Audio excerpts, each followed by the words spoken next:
If you just picked up a BYD Atto 3 or any other BYD, in this video, I'll show you everything that you need to know. Firstly, starting with the key.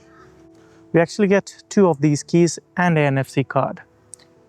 To lock and unlock, you have to press these buttons, and you can double press this button to open up the boot. And you can close the boot by double pressing it again.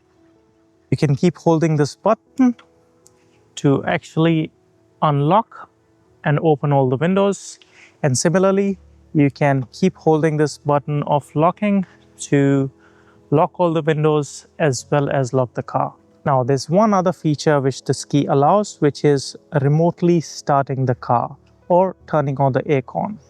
So if you keep holding this button over here, the car actually turns on. Now, although the car mirrors open up, the car's not unlocked at this stage, and you can press this button on this door to actually unlock the car and move along with your driving. And that beep signifies that the car is turned on, or at least the aircon is turned on, and you have to turn it off. And I'll show you right now. If I turn off the aircon by using this key again, the car mirrors fold as well as the lights turn off. Now, the card comes with the NFC key, which you can tap over here, and it unlocks the car. And it essentially acts like a third key. Now, if we come at the back of the car, there's a button over here which even says on the instructions, trunk open. You press that button, the boot opens up, as long as your car does have electric boot. Now, over here, we have two buttons. One is to close the boot. The other one is to lock the car. And by pressing that button, the car actually gets locked as well as the boot closes. And the closing of the mirrors sort of signifies that.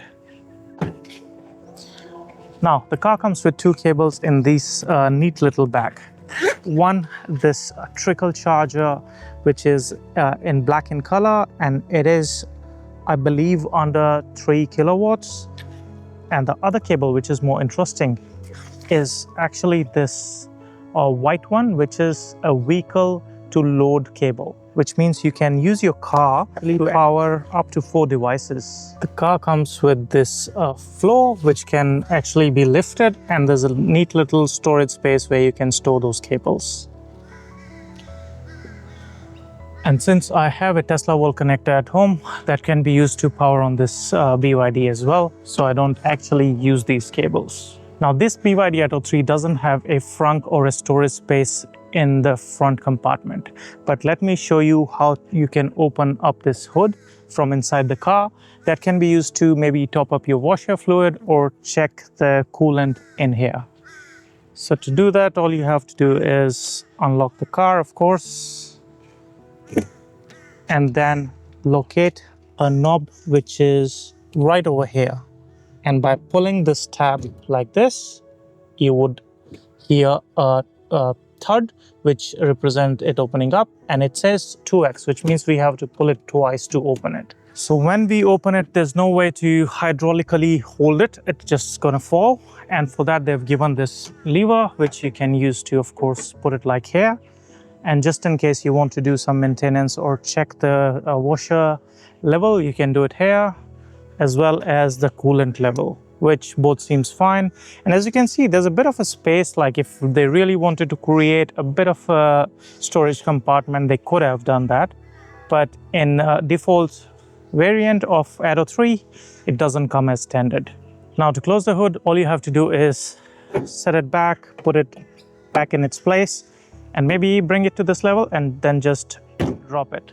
Because the metal on this is quite heavy, so it actually closes by itself on its own weight, and it's quite a good reassuring thud which it sort of makes, which brings me to the build quality of these things, because I've had this car for almost a year and I bought it used, so the previous owner had it for another year, so it's a 2-year-old car. And if you look at the paint quality of this as of now, you wouldn't be able to tell, like, you know, it's been driven for over 2 years, almost 30,000 kilometers and whatnot. Now, BYD Atto 3 comes with 2 screens. One, this small instrument cluster or speedometer, you want to call it. It comes with a bit of information about how much battery capacity or range it's left in the car, as well as other information like if your doors open, your parking brake is engaged, you're not wearing a seat belt, other signs, including the speed limit of the road right now. But the main display is this one, which is a rotatable, but it's more of a gimmick, to be honest. Like, especially as soon as you turn on the Apple CarPlay, your display would want to turn back to the rotation, and that sort of beats the point of having it, to be honest. As you can see, it just moves back. But other than that, the information on the screen is quite easy to navigate, as well as the new update brought this fixed bar at the bottom, which allows us to quickly change temperature as well as look at other information, including going to this home screen quickly. And there's a quick tip around how to use your aircon in this model, as well as all the other BYD models, I assume, which is you use your 3-finger gesture to control the overall temperature of the car by going up and down, and left and right to control the fan speed. But I usually keep it on auto, which is a button at the console. And the screen's actually pretty nice. It's high resolution. There's enough brightness on the screen, as well as if you really want to do and make changes, you can actually do that as well. And it is based on an Android system, which means you can actually drag it from the top and access to a lot of other features, including turning on and off your mobile charger in front. But yeah, overall experience of the screen is not bad at all. Now, this screen does have Android Auto and Apple CarPlay, but it does have its own features as well, including its own built-in navigation. So just in case you don't want to use your phone or those systems, you can use the inbuilt navigation system of BYD. By scrolling left and right, you can access other apps, including YouTube. Now, this car came with the 2 years free subscription to data model, which means you can access YouTube or browser and other things, or play songs without using your phone's Wi-Fi. But after 2 years, you can pay for that subscription of the SIM card for the data, or you can just use it regularly. It doesn't stop you from actually doing your using your phone as the key, which is good, because as you can see, I'm still able to access the car. You can lock, unlock, and do various little things by inputting your code. And you can even check the vehicle position, which is quite convenient, just in case if you are giving your car to someone else to drive, or in case it gets stolen, you would know the location of the car. And there's a lot of other features which the app allows, including looking at the battery percentage along with how much range is left, which is always welcome. You can turn on the aircon or heaters from outside, and that allows us to preheat or cool the car in case you want to travel and the car's too hot or too cold. Now, you can do a lot of things, including controlling your car's lights and other things by going into the settings, going to this segment and controlling the lights this way. It controls the ambient light. You can control front and rear separately, or convert the whole display altogether. And I had them on off. Right now I just turned them on, and as you can see, it is displayed over here as well. And you have multiple other options, but the main one is your adaptive cruise control and other settings. You can actually have these things turned on, and as you can see, for whatever reason, these have been turned off, and I'll actually turn them on. Maybe it had an update and these new things were added, but it's good that you can see what these settings allow, or they're doing by these picture representation over here, and which is a welcome change. Like, it's something which we should have priority, or we should have that option to actually turn it on and off. Now, it doesn't have auto parking, this car, BYD Atto 3, but it still have like sensors which beeps and bonks when we are approaching something like a cone, or when the car detects that it's about to collide, and that could be done from this system. Now, the main thing which allows the cars like BYD and Tesla to be great is over the air software updates. Now, all you have to do is come to the settings, go to the system, go to version, and you can request an update from there. And if there's been an update since you last upgraded, it says upgrade, but it should be update. And that's something which this Chinese manufactured cars might get it wrong sometime due to the conversion, I believe. But it's mentioned here version update, but here it says upgrade, which usually means you're paying extra to get additional features. It should be an update in software terms, but nonetheless, the system over here is more than usable. And one of the other features is like it actually records the front camera's feedback, and you would be able to see it as a dash cam. And it's amazing, the quality of the vehicle as well as the information it saves is quite relevant and good. As you can see over here, if you can, there's a red sign over here, which means I've pressed the brakes. So the data is quite detailed as well as clear. And it does have a 360-degree camera, which could be turned on from this button. And as you would be able to see, you can actually turn on the 3D model and you would be able to see all around the car, which is quite a welcome change. Like given the price segment that this car is in, the quality of these cameras is amazing, and you can even control what you see through the car. Like it creates a map underneath the car, so just in case you're tackling potholes or difficult terrain, you would be able to almost see what would be underneath your car when you get to a point, which is like great. Like I use this parking feature quite a lot, not 3D so much. I usually use the behind lights as well as this front tire, and as you can see, as soon as I turn, the feedback is quite good, and you are looking at a real-time sort of footage. There's no, I think, lag when it comes to the footage of what we're looking at.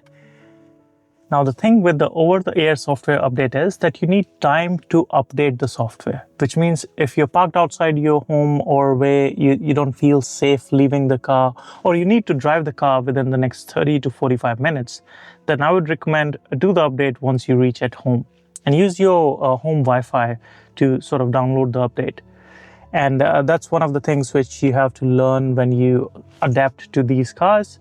Because if you start the update by mistake and you are at a place where you need to use the car, you won't be able to drive the car. Now, the BYD car comes with a voice assistant, which could be activated by saying, "Hi BYD, open my window halfway."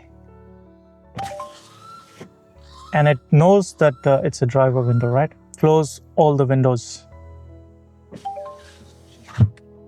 You can ask it to open the sunroof or turn on the aircon, and a lot of other things. There's a button over here which you can use to switch on the assistant as well, but you can always say, "Hi BYD, I'm here. Turn on the aircon." Okay, AC is on. The front temperature is 21 degrees. And yeah, there you go. It's quite convenient as well as quite receptive to what we say, and it's quite natural to understand what I'm saying. And as I said, it's smart enough to know if I am sitting on the driver's side and I asked it to open my window, it'll just open my window. It wouldn't open the passenger window. There's a lot of obviously tricks you can use, which if you really want to know, I can cover it in the next videos. But it's good to know that there's a voice assistant feature which allows you to even set navigation. Like all I have to say is, "Hi BYD, Hi there. drive home." I can't access this navigation feature. Please operate it manually.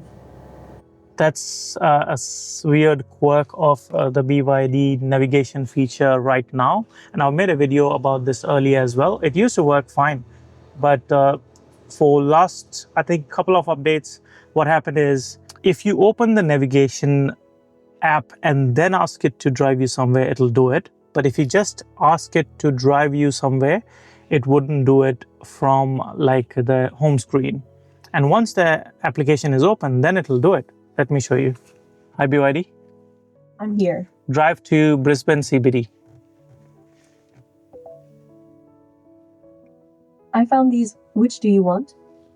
See, now it didn't say that it doesn't know where to go. Now to start and stop the car, there's a button over here. To park it, you can use this button. But once the car is started, it lights up, as well as the screens show these animations. And once all that is done, you can put the car in drive by just holding this button and pulling it down, or put it in reverse, and as soon as you do that, the camera obviously turns on with the last feedback that you had. And there's a lot of other physical buttons as well, including a Qi charger. And the aircon vents are acquired taste. To be honest, I didn't like it to begin with, but now I'm quite used to it. And all these features, including these weird, quirky muscle fibers, apparently are quite nice. And they've maintained the quality, like they're easy to clean. And there's other options like automatic hold, parking warnings, blind spot warning, this auto turn on or auto management of the aircon. You can turn off the infotainment by using this. And there's a hidden feature where you can use this button to actually reset the entire infotainment system. Let me show you. So all you have to do is keep holding this button, and you look at the screen, and within, I believe, under 10 seconds, it should turn black. I know it's quite dirty, at least from that angle. And then it would appear to have this amazing tagline, cool the earth by 1 degree. And that essentially means that the system is resetting. And the other screen have all the information that we earlier discussed. But now coming back to, let's actually turn off the car, and I'll show you how to get out of the car, because that's quite a learning curve as well. These are the knobs which allows us to open the car, and you have to push them twice. And once you pull that, you would be able to sort of get out of the car. And that brings me to this guitar strings sort of arrangement. And there's a speaker over here, there's a speaker over there. These guitar strings are not bad, to be honest, for storage. It can be used to hold weird stuff like, adjusting to a lot of different things. But I would rather have a bigger pocket where you are able to fit bigger bottles and things like that. And there's a button over here which allows us to open the boot from here. All you have to do is keep holding this button to open the boot and close it as well. Now let's check the sunroof and the functionality around there. So once the car is turned on, you can use these 4 buttons to do different things. This one would actually open the sunshade and nothing else. But let's close it, because I want to show you a feature which I've been using in the recent times, where you're actually able to just vent the sunroof by just pressing this button. And let me quickly show you. Like if I open the sunshade, you would be able to see there's a vent that's there to let the hot air escape. And that's actually quite convenient. You can obviously use this button again to open the entire sunroof and close by pressing this button. But if you really don't want to worry about all that, all you have to do is shut off the car and lock the car. And as you can see, the car's locked, and you may be able to see that the sunshade is closing as well. Now that brings us to the last bit, which is the charging and how it works. Now, if the car is locked, you won't be able to obviously unlock this button or the box. So to unlock the car, then by just pressing it down, you would be able to just pull it across. And if you just want to charge your car at home, all you need to do is take this part off. But if you really want to use their fast chargers or DC chargers, then you have to take both of these covers off, and then you would be able to do it. Otherwise, just put it back and just close this window, and don't forget to close it and push it back. Because most of the times there's no warning in the car which allows us to see if we locked it or not, which is quite annoying sometimes, because if you leave it open, you wouldn't even realize until you get out of the car and have a look at it that, this part is open, which is a feature which I hoped BYD had, because I've seen out there in the world that a lot of BYD owners have their charging part open. And it's kind of scary, because if you think about it, it's quite brittle and it can break if it hits something else on the road. Now, if we look at the features at the back, there's almost 2.5 seats. I've actually used a child seat. And the BYD is big enough to support a decent child seat, and you can still seat two people comfortably, relatively comfortably, I would say. And the back pockets do have like these nice pockets, and there's aircon as well as two chargers, and they are actually fast chargers. And if you look at the front from here, there's quite a decent amount of space in this cabin. So I think that's it about the BYD Atto 3 and the ownership and what you can expect out of a car when you're picking up your BYD Atto 3, or for a matter of fact, most of other BYDs as well. So let me know if there's anything else that you would like to know about this car in particular or any other BYD. And thanks for watching until the end, and I hope to see you in the next one.